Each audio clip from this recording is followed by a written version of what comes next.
One, two, three. Oh.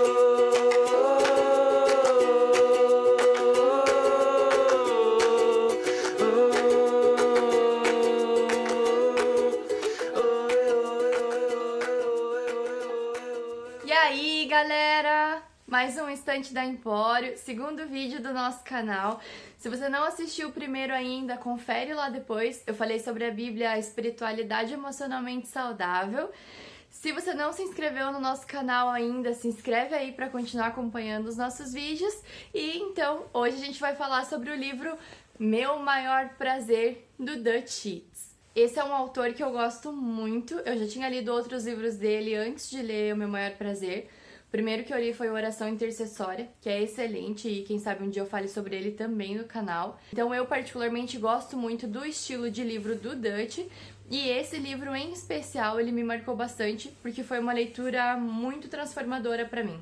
Durante alguns anos, os primeiros anos da minha conversão, eu tive bastante dificuldade em desenvolver meu relacionamento com Deus, porque eu tinha uma ideia errada de reverência, uma ideia errada de temor, e porque eu realmente não sabia quem Deus era e como as coisas funcionavam com Ele, né? Então foi lendo esse livro que eu entendi que eu ia mostrar a minha reverência a Deus quando eu obedecesse a palavra dele, quando eu seguisse os mandamentos e os princípios dele, e não quando eu me colocasse nesse lugar completamente inferior a ele, né? E esse livro, ele tem 30 capítulos, mas são capítulos curtinhos, fáceis de ler. Se você tá procurando um livro para ler nos intervalos, entre uma tarefa e outra, teu horário de almoço, esse livro é muito indicado para isso, porque a leitura dele é fácil, é bem prática, e o Dutch, ele tem um jeito de escrever onde em cada capítulo ele começa com uma história pessoal dele, um testemunho onde ele passou por alguma situação que diz respeito ao assunto que ele vai falar. E aí depois do testemunho que ele conta dessa história, ele traz os princípios, os ensinamentos. Ele usa muito versículo bíblico, então é um livro seguro para você ler, porque o tempo todo ele vai fazer uma fundamentação bíblica porque ele tá falando, e eu gosto muito disso também. E ele usa bastante em todos os capítulos, em praticamente todos os textos bíblicos que ele usa, ele faz um estudo da origem da palavra.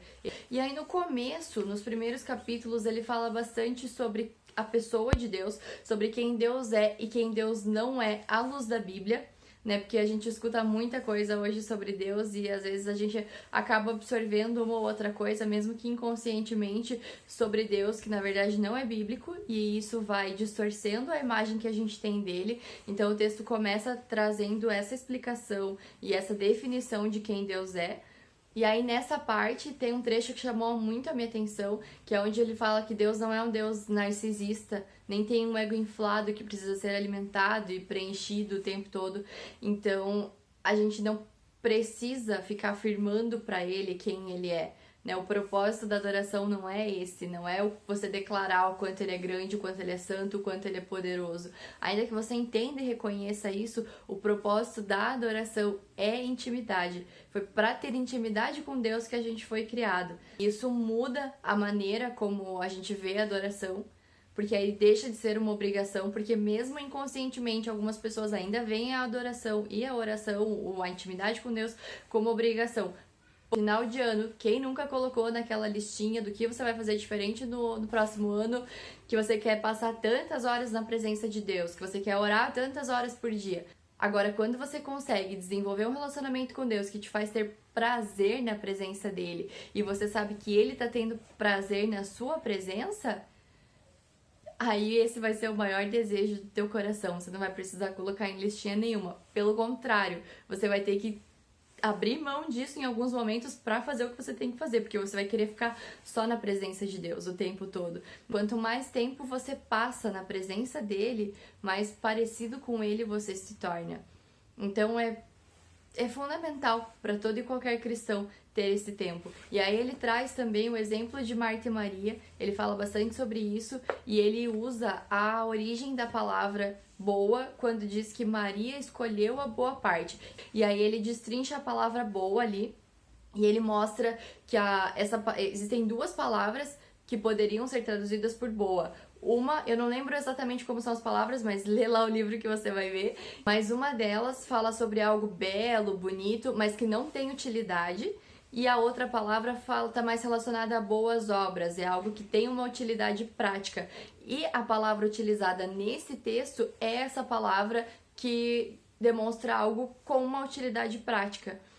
Então, assim, por mais irônico que isso possa parecer, você só gera frutos e frutos que permanecem quando você passa tempo na presença de Deus, ainda que você, na sua mente, não esteja fazendo absolutamente nada. Isso te faz gerar muito mais fruto do que um ativismo dentro da igreja sem intimidade com Deus. Então é aí que você é conhecido como um filho de Deus, porque você tem intimidade, você é parecido com o seu pai.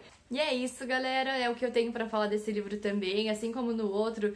Fiquem à vontade para mandar as sugestões de vocês, para mandar um feedback pra gente do que vocês estão achando. Não deixem de dar a opinião de vocês, de compartilhar aí com a galera o vídeo e deem as sugestões para os próximos vídeos também.